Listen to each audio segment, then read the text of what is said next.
Dan biasanya mereka juga gajinya tuh wow banget deh. Wow. Terus gimana sih wow? Jadi kayak usia 50 tahun, 60 tahun itu masih nggak apa-apa banget untuk bekerja gitu.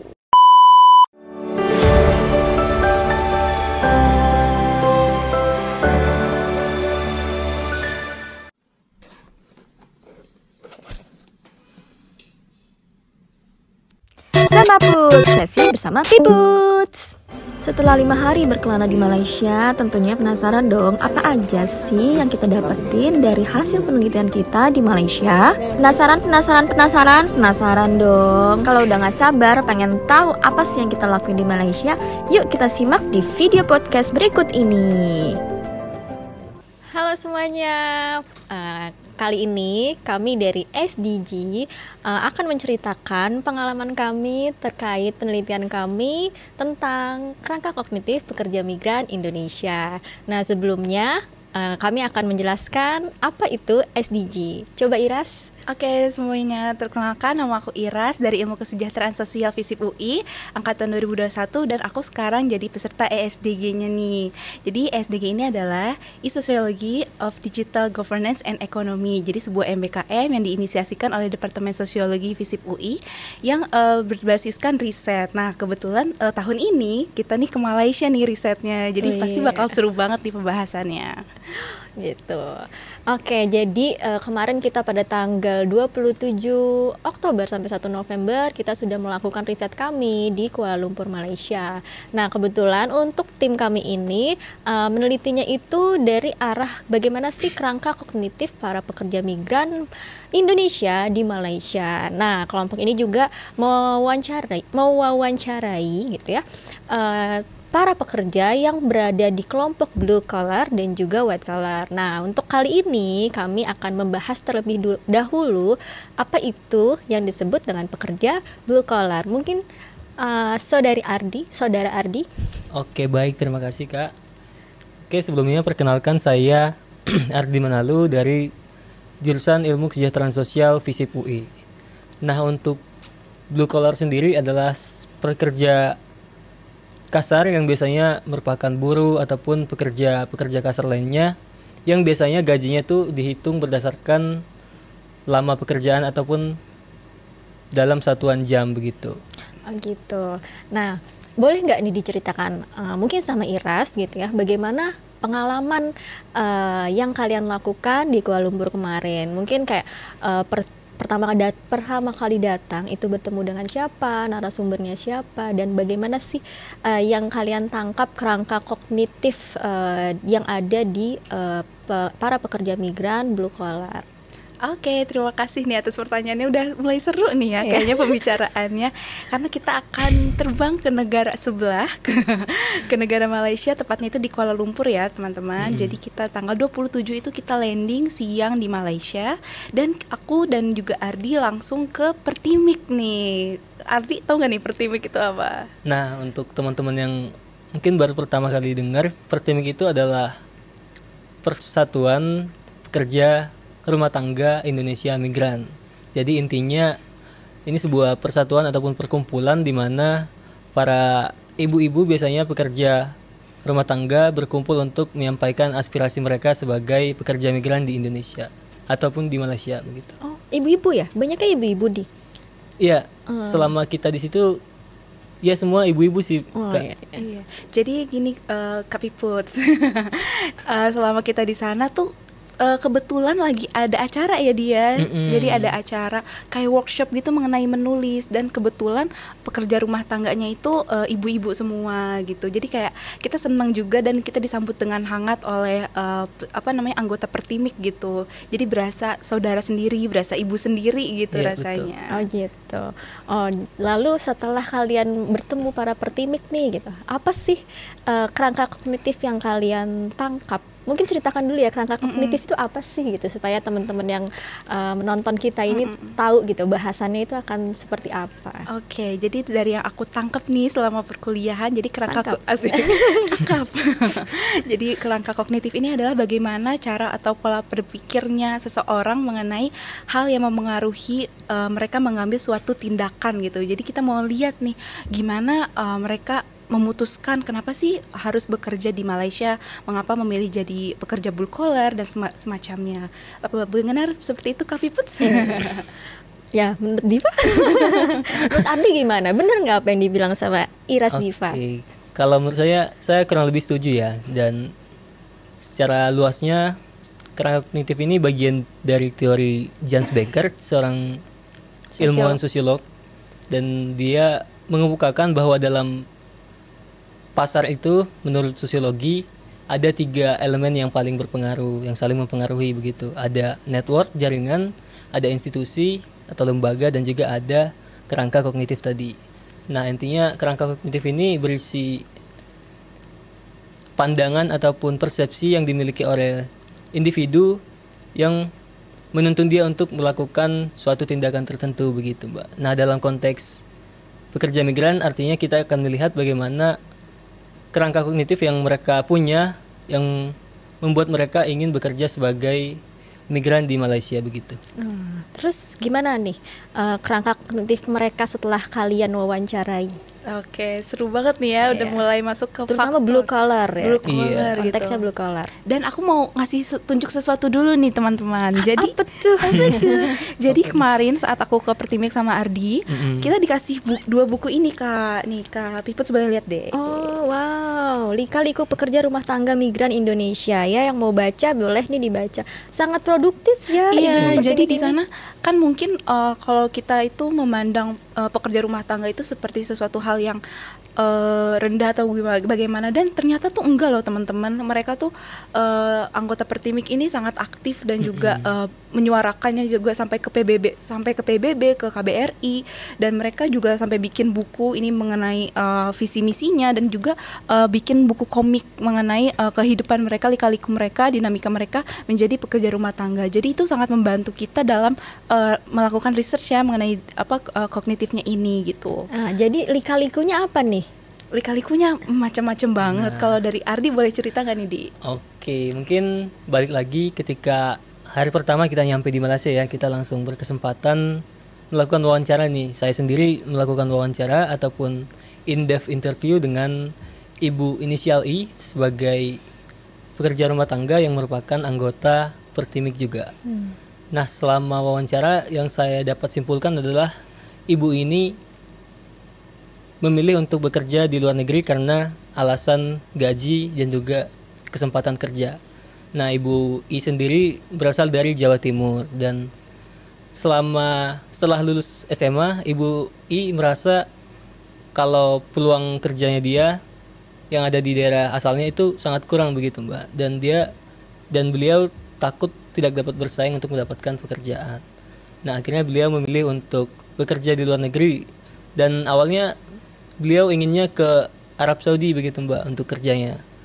Tapi ternyata karena terhalang oleh syarat, akhirnya ada kualifikasi ya? Iya, Ibu I ini memilih untuk bekerja sebagai migran di Malaysia. Oh gitu. Nah, boleh tahu nggak, tadi kan disebutkan gaji gitu ya. Betul. Nah, apakah emang benar nih terkait gaji yang dijanjikan itu bisa mensejahterakan gitu ya rasanya? Karena kan dia harus pergi ke luar negeri untuk mendapatkan iming-iming gaji tadi gitu. Gimana? Kalau dari aku sendiri tuh bermacam-macam banget ya teman-teman dapat informasinya mengenai upah gitu. Ada yang mulai dari 1.500 sampai ada juga yang dapatnya itu 3.000 sampai 6.000 ringgit Malaysia gitu. Jadi sangat bervariatif, tergantung juga dari berapa lama beliau bekerja dan juga berapa lama kenal dengan majikannya gitu. Jadi tergantung sama majikannya juga. Dan salah satu yang Ardi sebutkan tadi yang berpengaruh sama kognitifnya gitu, mengenai kalau bekerja di sana itu ternyata nggak memandang usia. Ini yang menarik juga gitu Kak Piputs. Jadi ternyata kalau misalkan di Indonesia mungkin kita ngelihatnya ada nih persyaratan kayak S1 maksimal 25 tahun gitu kan. Dan misalkan yang pekerja rumah tangga pun bekerjanya 30 tahunan gitu maksimal. Sedangkan kalau salah satu yang mendorong mereka akhirnya mau bekerja di Malaysia adalah tidak adanya batasan umur tertentu, asalkan mereka masih sehat dan masih mampu untuk bekerja gitu. Jadi kayak usia 50 tahun, 60 tahun itu masih nggak apa-apa banget untuk bekerja gitu. Oh gitu.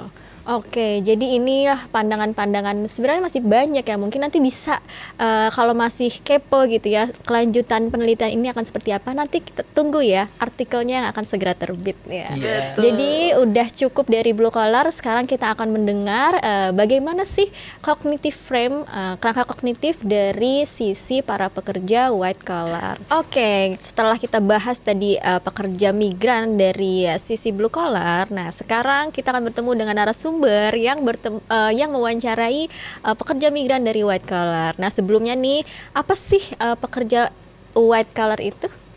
Oke, buat kalau pekerja white collar itu sendiri, itu tuh adalah pekerja yang biasanya pekerjanya tuh di kantoran gitu, Mbak. Dan biasanya mereka juga gajinya tuh wow banget deh. Wow, terus gimana sih wow? Oke. Boleh disepil? Spill waktu itu Kalau untuk penghasilan sih biasanya di atas 1.500 ya. 1.900 apa tuh? tinggi gitu. Oh, wow, berapa ya? Ya, gede ya dirupiahin. Terus.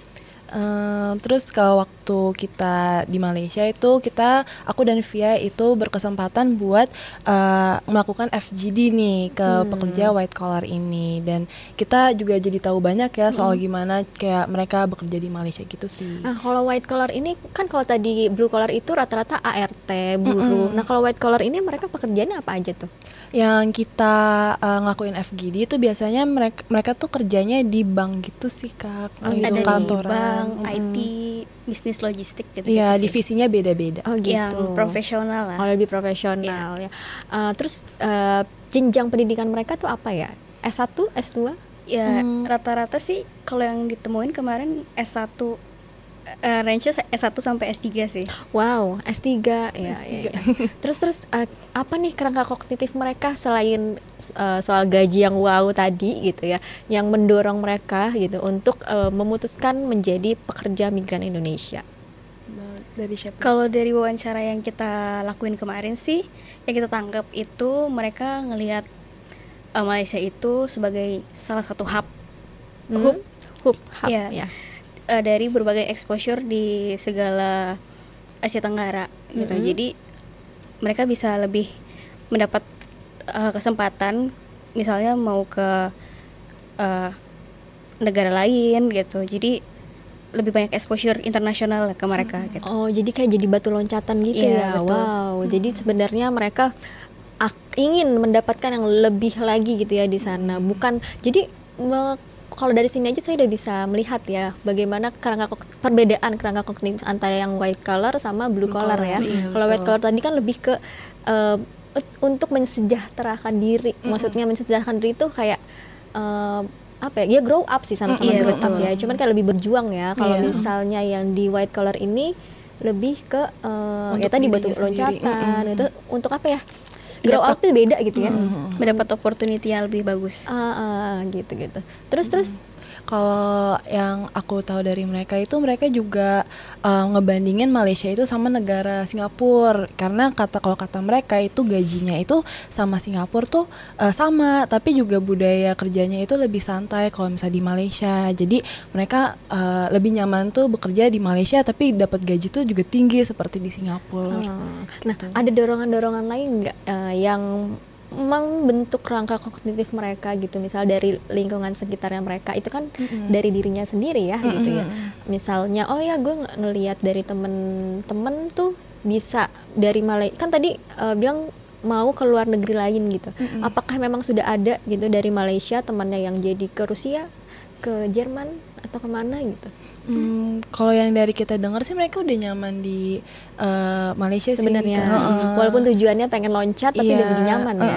Dan kan salah satu dari mereka juga ada yang udah punya anak kan, Kak, dan di situ mereka bilang kalau misalnya di Malaysia tuh kalau udah kayak tunjangan buat anak tuh udah oke banget. Jadi mereka lebih prefer buat stay di Malaysia gitu. I see. Berarti salah satu yang mendorong mereka itu di sini bukan cuma gaji ataupun opportunity dari diri sendiri ya, tapi ada tunjangan-tunjangan Iya, yang mereka betul. dapatkan. Wah, sangat berbeda ya. Di blue collar mereka berjuang, di sini memanfaatkan tunjangan. Mungkin lebih ke ini juga sih, kalau di Malaysia kan dekat sama Indonesia. Jadi budaya nggak terlalu jauh, mungkin jadinya mereka nyaman di situ gitu, nggak kepikiran untuk pindah ke negara lain gitu loh untuk saat ini. Iya. Saat ini ya. Tuh. Nah, terus kelihatan nggak dari misalnya kalian melakukan observasi juga atau apa gitu? iya. Nah, apa yang kalian lihat gitu ya dari perbedaan atau apa ya gitu ya dari blue collar dan white collar ini terkait pekerja migran di sana? Misal terlihat nih waktu lagi interview atau FGD gitu, perbedaan yang sangat signifikan. Kalau saya berasumsi mungkin ketika kita mewawancarai blue collar, cerita mereka benar-benar soal perjuangan gitu. Iya, benar, Betul. betul. Yang aku juga berkesempatan buat wawancara salah satu pekerja migran yang dari blue collar, dan kalau ngebandingin dari hasil FGD dan juga wawancara itu, kalau pekerja migran yang blue collar tuh dia menceritakan gimana susah payahnya dia buat menafkahi keluarganya dan juga gimana dia bisa sampai sekarang gitu. Kalau misalnya yang white collar sih nggak gitu sih, lebih ngeliat Malaysia tuh sebagai negara yang bisa dapat opportunity yang lebih gitu sih. Jadi ceritanya lebih ya, maksudnya bukan cerita-cerita kehidupan Kehidupan gitu. bukan, Jadi ya. terkait opportunity-nya mereka, apa yang keberuntungan mereka ya yang bisa Iya, didapatkan yang dari mereka mereka menjadi pekerja migran ini. Nah, aku penasaran jadinya kalau misalnya dari blue collar dia mendapatkan apa ya, labeling TKI gitu maksudnya. Nah, apakah dari white collar itu sendiri merasakan apa ya, Kayak nggak suka gitu. ya maksudnya didiskriminasi kayak misalnya, duh iya gue TKI ini atau apa gitu, ada nggak rasa seperti itu? Kalau dari wawancara kemarin sebenarnya kita juga sempat tanya kan tentang kayak jaringan yang ada di Malaysia untuk PMI. Mereka ini sih konfirmasi lagi, kita emang PMI-nya mau kayak gimana. Jadi kemungkinan untuk di labeling TKI mereka kayak kurang setuju gitu, kurang masuk. Jadi ya mungkin ada segregasi segala macam sih gitu. Ada stigma soalnya kalau yang kita tahu juga orang Malaysia itu yang dari cerita mereka itu suka mengelompok-kelompokkan orang, dan mereka itu kayak ngerasa kayak ada stigmanya tersendiri ya kalau misalnya kayak pekerja TKI gitu. Oh, tapi nggak jadi masalah buat mereka untuk yang di white collar itu. Cuman kayak nggak nyaman aja sih. Nggak nyaman nggak, di situ aja. ngerasanya. Gitu. Oke deh. Nah, ini baru kita spill sedikit aja ya terkait bagaimana sih penelitian kita tentang kerangka kognitif pekerja migran Indonesia di Malaysia. Nah, untuk lebih jelasnya nantikan ya artikel kami semua. Teman-teman kami ini yang akan terbit selanjutnya. Ya. Oke, cukup sampai di sini dulu terkait pembahasan kami. Bisa saya simpulkan bahwa kerangka kognitif yang muncul dari kedua kelompok pekerja ini sangat berbeda ya gitu. Dan itu juga mempengaruhi bagaimana mereka mengambil tindakan. Itu juga bisa mempengaruhi orang-orang yang ada di sekitarnya juga gitu ya. Oke, sangat menarik ya. Nanti jangan lupa ditunggu saat artikel kami terbit. Sekian dari kami, saya Fitriani Fazrin sebagai moderator. Saya Rasya Ananda Gania. Saya Syafia Nazira Nahwa. Kami pamit undur diri dulu. Terima kasih. Terima kasih. Bye.